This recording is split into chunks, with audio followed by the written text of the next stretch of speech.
నమస్తే welcome to టీవీ8 news bulletin. ముందుగా headlines చూద్దాం. అక్రమంగా కర్ణాటక మద్యంను తరలిస్తున్న వ్యక్తిని అరెస్ట్.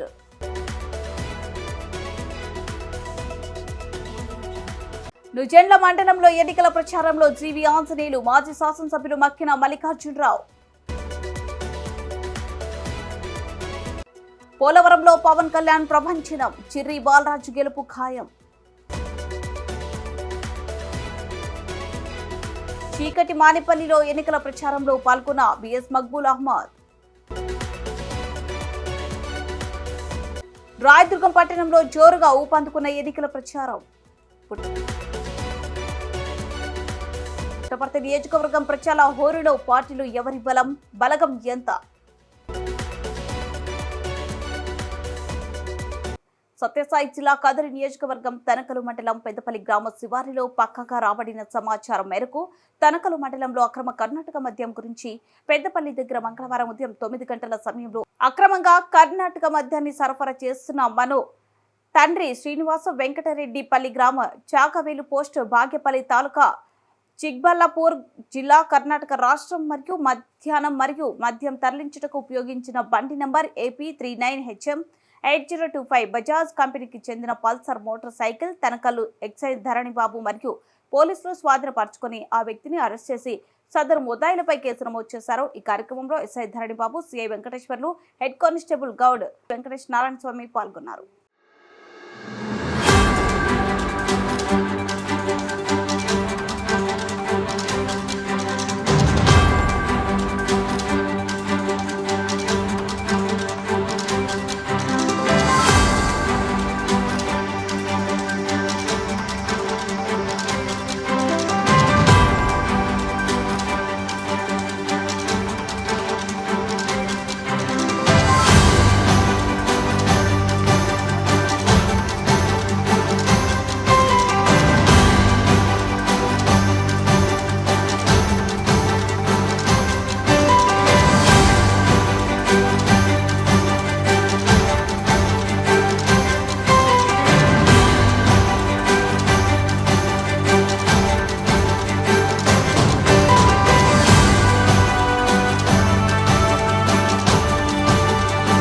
నుజెండ్ల మండలం తలార్లపల్లి గ్రామం నందు ఎన్నికల ప్రచారంలో భాగంగా ఇంటింటికి తిరిగి తెలుగుదేశం పార్టీ పథకాల గురించి వివరిస్తూ వారి సమస్యలు తెలుసుకుంటున్న వినుకొండ నియోజకవర్గ టీడీపీ, జనసేన, బీజేపీ పార్టీల ఉమ్మడి అభ్యర్థి జీవి ఆంజనేయులు మరియు మాజీ శాసనసభ్యులు మక్కిన మల్లికార్జునరావు. అలాగే ఈ కార్యక్రమంలో టీడీపీ, జనసేన, బీజేపీ పార్టీల ముఖ్య నాయకులు, కార్యకర్తలు, అభిమానులు, మహిళలు పాల్గొన్నారు. బెదిరించి 2 కోట్ల రూపాయలు ఎకరం చేసేదాన్ని 20 లక్షల రూపాయలకి ఆ తెనాలి చౌదరుల చేత రిజిస్టర్ చేయించుకున్న తర్వాత ఈ ఘాట్ రోడ్డు గుర్తుకొచ్చి ఈ రోజున ఆ ఆంజనేయులు గారు తెచ్చినటువంటి మొత్తం బిల్లులు చేసుకుంటా ఉన్నారు. ఇది వాస్తవం. ఇంకా తర్వాత వాటర్ స్కీమ్ చేస్తుడు. వాటర్ స్కీమ్ ఎవరు తెచ్చారండి? నేను రాజశేఖర రెడ్డి గారు ముఖ్యమంత్రి ఉండగా జయపాల్ రెడ్డి గారి దగ్గరికి వెళ్ళి 2 స్కీములు తీసుకొచ్చి 34 కోట్ల రూపాయలు నేను తీసుకొచ్చా. అదేవిధంగా యలమందరావు గారు తీసుకొచ్చారు. ఈ రోజున ఆంజనేయులు గారు 159 కోట్ల రూపాయలు తీసుకొస్తే దాన్ని ఇంతవరకు పూర్తి చేయాల. ఆయన చేసింది ఏంటంటే రియల్ ఎస్టేట్ చేశాడు. అన్నిటికీ మించి మీకు ఒక నగ్న సత్యాన్ని చెబుతున్నా, ఆయన 6 లక్షల రూపాయల భూముల్ని 8 కిలోమీటర్లు వినుకొండ అవతల ఉన్నటువంటి జాలలపాలెం దగ్గర 5,000 ఇల్లు శాంక్షన్ చేయించుకొని జగనన్న కాలనీ పేరు మీద 18 లక్షలకు అమ్ముకున్నాడు. ఆ డబ్బులు తీసుకొచ్చి ఇక్కడ బిజ్జీ దగ్గర కొనుక్కున్నాడు. ఇది వాస్తవా కాదా? ఆ తర్వాత ర్యాలీలు చేసుకుంటారండి. నేను ఎమ్మెల్యే ఉండగా ఈయన ర్యాలీ చేస్తుంటే నేను పక్కదారిని పోయేవాడిని. యలమందరావు గారు ఎమ్మెల్యే ఉండగా ఏదన్నా మేము కనుక ధర్నా చేస్తే ఆయన పక్కన పోయేవాడు. మరి మొన్న ఈ తెలుగుదేశం వాళ్ళు ధర్నా చేస్తా ఉంటే పోలీసులను అడ్డం పెట్టుకొని జీప్ ముందు కూర్చొని గంగినేని అంజయ్య రైతును పగలగొట్టించినట్టు వాస్తవా కాదా? తర్వాత గలుపూడి నరేంద్ర రైతు వడ్లకు రేటు పెంచమన్నాడు. వాడి మీద 307 కేసు పెట్టించి పండగ రోజుల్లో 15 రోజులు జైలు వేయించాడు. ఎన్ని అక్రమ కేసులండి! రైతుల మీద, కూలీల మీద ఎవరు అడ్డం వస్తే వాడు బెదిరియటం, రియల్ ఎస్టేట్ చేసుకోవడం, భూములు లాక్కోవడం. ఇవన్నీ వాస్తవాలా కాదా? అసలు ఆయన మా ఇద్దరి గురించి లంబూజం మాటడు, బాబా పూడి అంటాడు. అదైతే నాకు అర్థం కాదు. ఆ పాఠం మీకు కూడా చెప్పాలని చెబుతున్నా. సరే, ఏమైతే డిగ్రీ చదువుకున్నాడో వీళ్ళ పెదనాయన సర్పంచ్, వీళ్ళ చిన్నాయన సర్పంచ్, 7 అన్నదమ్ములు నానోళ్ళు, 100 ఎకరాల రైతులు.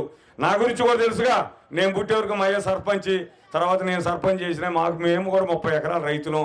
మేమిద్దరం కూడా గౌరవంగా చదువుకొని ఉన్నటువంటి ఈ మధ్య మీకు తెలుసో లేదో బ్రహ్మనాయుడు గారు చెప్పేది ఏందో తెలుసా?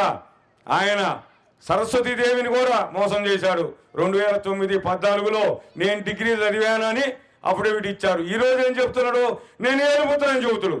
అరే ఆయా చదువు ఇవాళ ఏలుపుత్రం ఎందుకైందా అంటే సరస్వతీదేవిని కూడా ఆయన మోసం చేశాడు.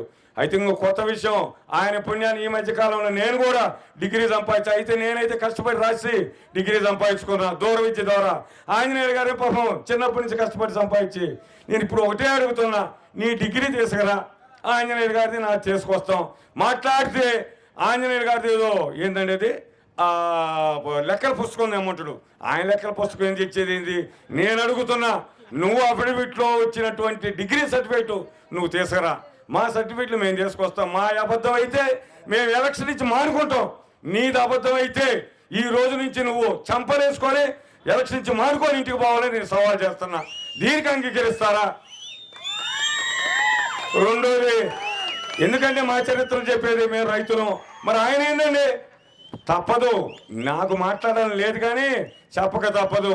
లారీ క్లీనరు, తర్వాత లారీ డ్రైవరు, తర్వాత సినిమా డబ్బాలు వేసుకునేవారు, ఆ తర్వాత ₹6 ఫైనాన్స్ వడ్డీ, మనీ ఫైనాన్స్ పేరు కూడా చెబుతున్నా.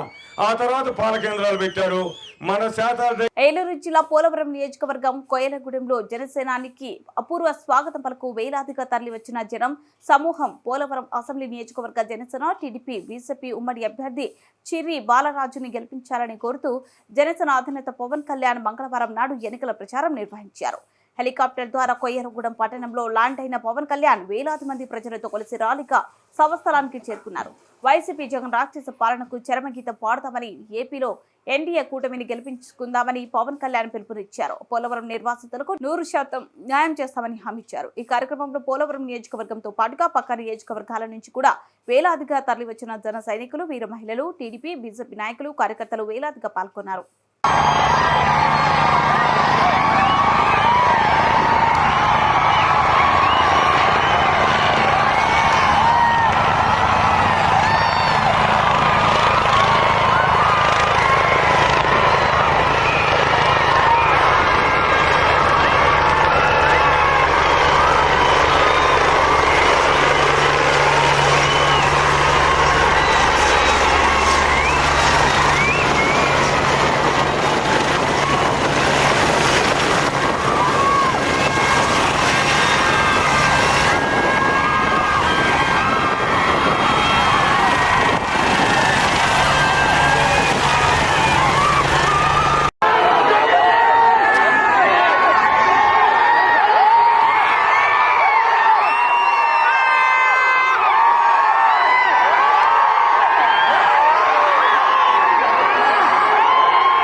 సత్యసాయి జిల్లా కదిరి నియోజకవర్గం తరకలు మండలం చీకటి మానిపల్లిలో వైసీపీ బైక్ భాస్కర్ రెడ్డి ఆధ్వర్యంలో కదిరి వైసీపీ ఎమ్మెల్యే అభ్యర్థి మక్బూల్ అహ్మద్, ఎస్ఎండి ఇస్మాయిల్ ప్రచారంలో పాల్గొన్నారు.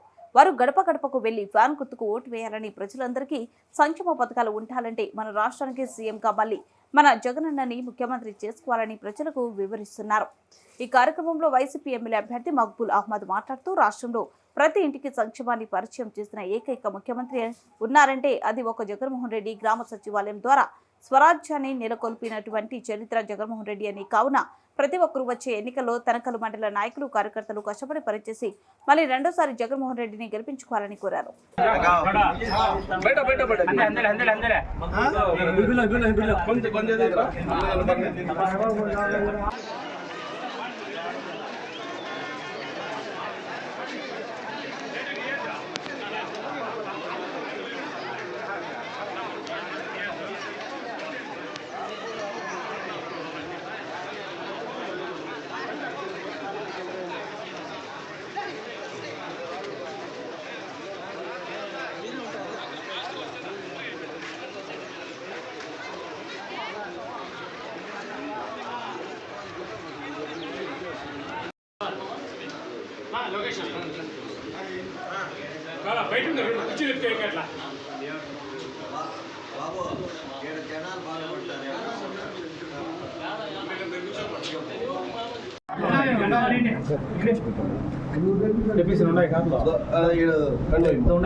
ముందుగా ఈ రాష్ట్రంలోని ప్రతి కార్మికునికి మేడే శుభాకాంక్షలు తెలియజేసుకుంటున్నాము. ఈరోజు ప్రచార నిమిత్తం చీకట్పన్పల్లి గ్రామానికి రావడం జరిగింది. ఈ పంచాయతీలో పొద్దున్న నుంచి మేము ప్రచారం చేస్తున్నాము. ప్రజల నుండి చాలా బ్రహ్మరథం పడుతున్నారు, చాలా రెస్పాన్స్ వస్తూ ఉంది. నిన్న టీడీపీ వాళ్ళు కూడా మేనిఫెస్టో రిలీజ్ చేసినారు. ప్రతి గ్రామంలో ప్రతి ఒక్కరూ నవ్వుకుంటున్నారు. ఎందుకంటే 5 ఏళ్ళు జగనన్న ఇచ్చిన మేనిఫెస్టోని ఈయన దొంగతనం చేసుకుని దాంట్లోని 3-4 పాయింట్లు తీసుకొని అదే మేనిఫెస్టో వాళ్ళు పెట్టినారు. ఇన్ని రోజులు వాలంటీర్ వ్యవస్థ ఉండకూడదు, వాలంటీర్లు దొంగలని చెప్పింది. ఈరోజు వాళ్ళకు 10,000 గౌరవేతనం అని చెప్పినాడు. కానీ ఏ వాలంటీర్ నమ్మే స్థితిలో లేడు. వాలంటీర్లు వచ్చినా కానీ వాళ్ళ మనుషుల్ని పెట్టుకొని చేయాలనుకుని వాళ్ళ ప్లాన్. ఎట్టి పరిస్థితుల్లో మనని జగనన్న వస్తాడు, ఆయన మేనిఫెస్టో బేకారు. మన మేనిఫెస్టోలో ఏమేమి ఉన్నాయో తూచా తప్పకుండా పాటించే నాయకుడు ఈ రాష్ట్రంలో దేశంలో ఎవరన్నా ఉన్నారంటే ఒక జగన్మోహన్ రెడ్డి మాత్రమే. కాబట్టి మన మేనిఫెస్టోని ప్రజలు మెచ్చుకుంటున్నారు. రానున్న ఎన్నికల్లో తప్పకుండా ఫ్యాన్ గుర్తుకు ఓటు వేసి మళ్ళీ జగనన్నని ముఖ్యమంత్రిని చేసుకుంటారు. నన్ను అసెంబ్లీకి తప్పకుండా పంపిస్తారని, అలాగే బోయే శాంతమ్మక్కకు పార్లమెంటుకు తప్పకుండా ఎన్నిక చేసుకుంటారని నేను అనుకుంటున్నాను. మేనిఫెస్టో 2014లో చంద్రబాబు నాయుడు ఏదైతే మేనిఫెస్టో పెట్టాడో కొన్ని నెలలకే ఆ మేనిఫెస్టోని గూగుల్ నుంచి తీసేసినాడు. ఎందుకంటే దొంగ హామీలు ఉత్తుతో మాట్లాడే దాంట్లో ఆయన చాలా దిట్ట. కాబట్టి ఈ ఒక్క మేనిఫెస్టో హామీని, ఆయన కళ్ళబుల్లి మాటలను ఈరోజు ప్రజలు ఎలాంటి పరిస్థితుల్లో నమ్మేకి సిద్ధంగా లేరు. కాబట్టి జగనన్న అయితే మాట తప్పుడు మనవ తిప్పడనేది తెలిసిపోయింది. రానున్న ఎన్నికల్లో తప్పకుండా వైనాట్ 175 అనేది నినాదం తప్పకుండా రుజువు చేస్తారు ఈ రాష్ట్ర ప్రజలు.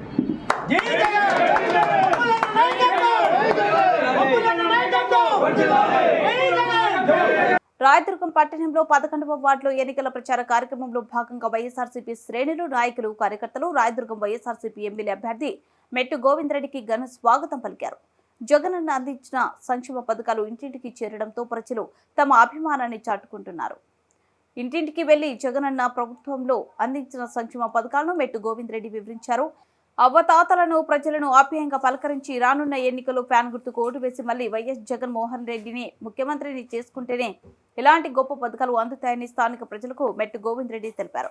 ఈ కార్యక్రమంలో మున్సిపల్ చైర్మన్, వార్డు కౌన్సిలర్లు, వార్డు ఇన్ఛార్జీలు, నాయకులు, అభిమానులు, వైఎస్ఆర్సీపీ కుటుంబ సభ్యులు తదితరులు పాల్గొన్నారు.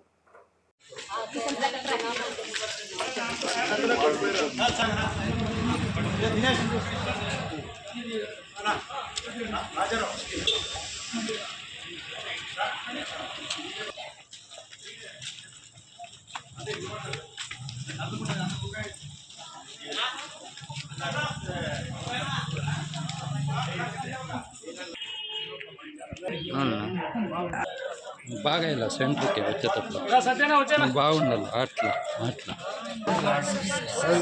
తీసుకోండి. ఓకేనా?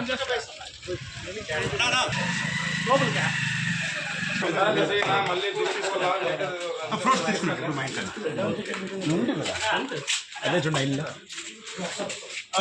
అది కూడా అడుగొట్టి చెప్పండి అన్న.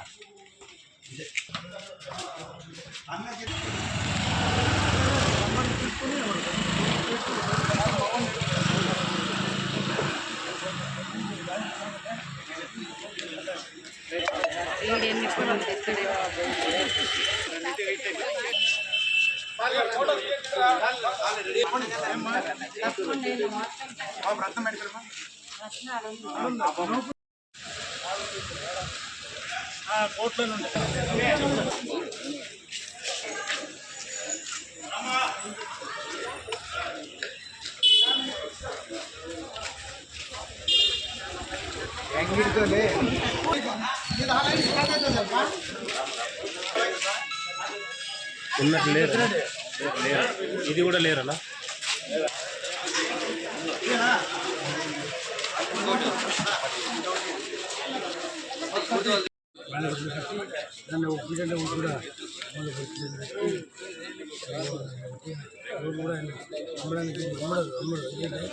ఇన్ని రోజులు ఆయన చెప్పింది ఇది రైతులు మాట్లాడి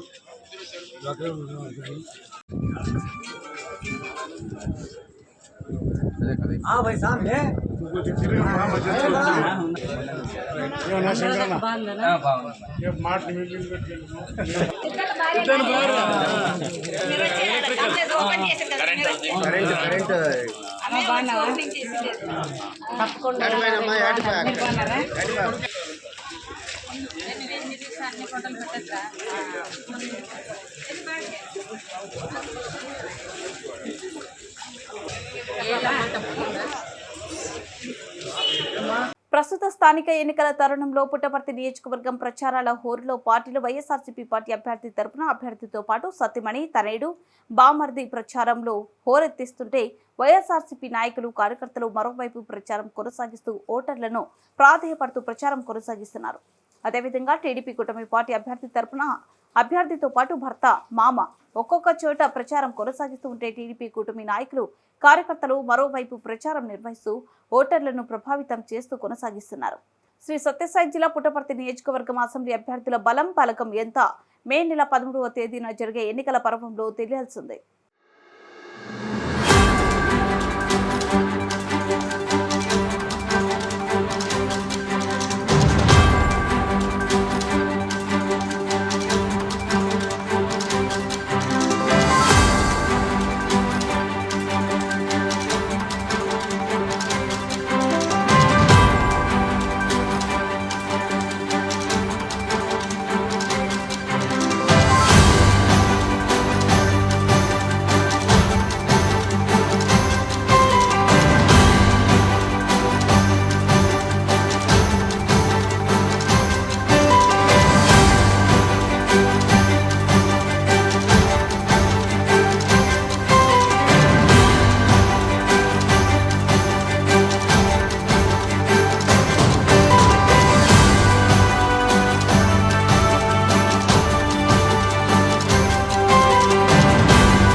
బులెటిన్ ముగించే ముందు హెడ్లైన్స్ మరోసారి.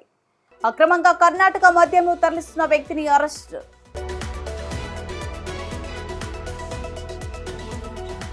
నుజెండ్ల మండలంలో ఎన్నికల ప్రచారంలో జీవి ఆంజనేయులు, మాజీ శాసనసభ్యులు మక్కిన మల్లికార్జునరావు. పోలవరంలో పవన్ కళ్యాణ్ ప్రభంజనం, చిర్రి బాలరాజు గెలుపు ఖాయం. చీకటి మానిపల్లిలో ఎన్నికల ప్రచారంలో పాల్గొన్న బిఎస్ మక్బూల్ అహ్మద్. రాయదుర్గం పట్టణంలో జోరుగా ఊపందుకున్న ఎన్నికల ప్రచారం. పుట్టపర్తి నియోజకవర్గం ప్రచార హోరులో పార్టీలు ఎవరి బలం బలగం ఎంత?